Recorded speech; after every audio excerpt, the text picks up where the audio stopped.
What's up, everybody? This is Sean Gaines of Xfix.com, and this is the latest installment of the Worst to Best album series. Today, we're going to be looking at the Pittsburgh MC Mac Miller, who came up around 2010 with his breakout mixtape K.I.D.S. Since he only has 2 albums in his resume, we're going to include his more prevalent mixtapes in this list too, starting from 2010's K.I.D.S. up in everything until Watching Movies with the Sound. That was his most recent project.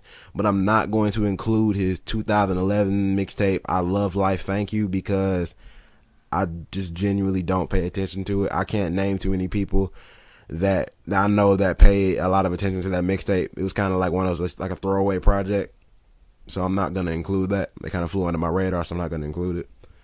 Okay, last place, 5th place. Blue Slide Park, his debut 2011 album. I was excited for this because I enjoyed the projects that he had coming up to it. Other than I Love Life, Thank You was dropped like by a couple weeks before it. I was excited for it, and when I heard it, a lot of that excitement was replaced with disappointment. This album wasn't necessarily bad, but it was just extremely mediocre. It's like nothing was all that great about it. None of my favorite Mac Miller songs can be found on this album. Like, none of them. There were some joints that I thought was cool, like Blue Slide Park. The intro track was cool. Miss Calls was dope when you're talking about, the issues he was having with the relationship. I thought that was a really good song. That was pretty much the best song on this album. Smile Back was cool. One Last Thing, the Clan Casino produced joint, was cool. Other than that, it's probably like 1 or 2 other joints that I care for, but other than that, that's pretty much it. My problem with this mixtape was it was an album. My problem with this album was that it felt like he wasn't bringing anything new to the table, compared to the other stuff, which I thought was better. The stuff he brought before this, it felt like he was just beating the same dead horse of the partying, party guy gimmick. I smoke weed, I drink beer, blah blah blah. It felt like it was getting old at this point. Like, I was getting tired. I wanted to hear something like, if it wasn't like something like I thought was more interesting than this, and this just did not catch my attention. It did not grab my ear to listen, and I don't go back and listen to this album other than probably, like I said, Miss Calls and One Last Thing. Like, even though I thought Smile Back and stuff was cool, I don't listen to those tracks. I don't listen to those tracks now. They're just kind of away somewhere. I don't really care for these like at all. It was pretty just a bland project, I thought. And I thought like some of the production was cool, but like some other productions like Under the Weather, that sounded like a reject sound clip off like a stage from the first Sonic the Hedgehog game. It just sounded like real poppy, and just sounded like real, I don't know, like generic. So I don't know, I wasn't really feeling that one at all. But okay, 4th place, Best Day Ever. This also dropped in 2011. I had no issues with this mixtape. Only reason why it's so low on the list because I can name 3 projects I like by him more. Best Day Ever was pretty dope. I enjoyed it. It was really well rounded. It had his breakout song Donald Trump. Not too crazy about the song itself, but it was cool, I guess. I love that joint he did called I'll Be There for his mom. Well, with Fonte on the hook, that had like a really good soulful hook by Fonte, just like he was showing love to his mom. Thought that was like really respectable.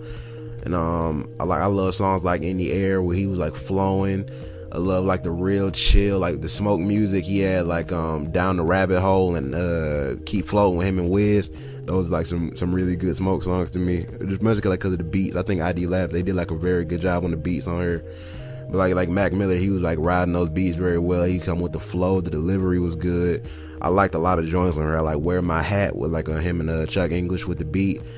So I thought this was just like a really well-rounded, just like an interesting project. It felt not necessarily a step up from K.I.D.S, because of course you didn't see K.I.D.S on here yet, but I thought either way, I thought this is a very, very enjoyable project. I thought like She Said, like with the boom bap feel to it, was really fun. I think he was having fun. That's what I want to hear from Mac Miller. Just him enjoying himself making music. Okay, 3rd place, K.I.D.S. His breakout mixtape, as I said before, 2010. Great project. This is what got me listening to Mac Miller. I thought this was a very fun project to listen to. There's like 1 or 2 joints that I don't care for. My least favorite joint on her being Knock Knock. That just sounded like some obnoxious kid music. But other than that, I thought this is pretty interesting, fun product to listen to. It was really upbeat. Like I said, I was really feeling the beats on here. Mac Miller wasn't coming up with no introspective, life-changing lyrics, but at the same time he was just showing that he knows how to make, good music. So I thought that was great. Like, I loved Facing the Crowd. That was a great joint. I loved I like Ride Around a lot. My favorite joints on here being like a Kool-Aid and Frozen Pizza, which I love like the chill beat. I think sample from a Lord Finesse song. I was so dope. It was like such a well put together song. Like, didn't need no hook or nothing. It was just like type, nod your head type music. Nike's on My Feet. There's like stuff like just this whole mixtape. Other than not, it's just pure vibe music. You sit there and just like enjoy the listen. So I thought like K.I.D.S was like a very well put together project. A lot of people miss like this side of Mac Miller, but I think he had his time with it, and I think he's moving on to bigger and better things. Like this. Second place is Macadelic. This mixtape came out in 2012. When I first heard it, I did not like it at all. I just thought it was weird. I just thought I couldn't get into it at all. But from like suggestions from like some of my friends, like, oh man, this tape was dope, you're just not giving it a good listen because it's not what you're used to, because it wasn't what I was used to from Mac Miller. But as I said before, what I had to remember was that I was tired of the old Mac Miller stuff come Blue Slide Park. Felt like he was like nothing was new. So when I went back and listened to it with a more optimistic mindset on it, I really enjoyed this project. It was a step up from Mac lyrically from all of his previous efforts. I think his subject matter got much better. He was talking about more interesting topics. It wasn't always like the great vibe music that like K.I.D.S and the best they ever was, but at the same time he was really speaking like with some substance. Desperado, for instance, he was flowing. He came with the bars. Like Mac Miller, he was going hard on Desperado. Like the intro track, I believe, great record. And other stuff like I had like a lot of darker music on here, like The Morning Afterwards, one of my favorite Mac Miller songs, where he was talking about a relationship. He's comparing the relationship to drugs and stuff. He was like, because he was going through like a lot of time. He said he was like in a very dark mindset when he made this project. And art in general, like artists like Van Gogh, it says, or Picasso, the blue period. Yeah, Picasso was the blue period. And it said like during those times when the artists going through dark mindsets, they can sometimes come up with their best work. And in this case, Mac Miller come out one of his best efforts with this mixtape, because he was like apparently in a very dark mindset. He was talking about topics like drug addiction, which he was dealing with, a failing relationship he was also dealing with. He was questioning his life's purposes on songs like The Question with him and Lil Wayne. I thought that's one of my favorite Mac Miller joints as well. It's such a well put together song. He's really coming through like with an interesting topic, because a lot of people, they do question what are they doing here on this planet. He says he's out here, he's making all this money, he's touring, but in reality he said he has not done shit.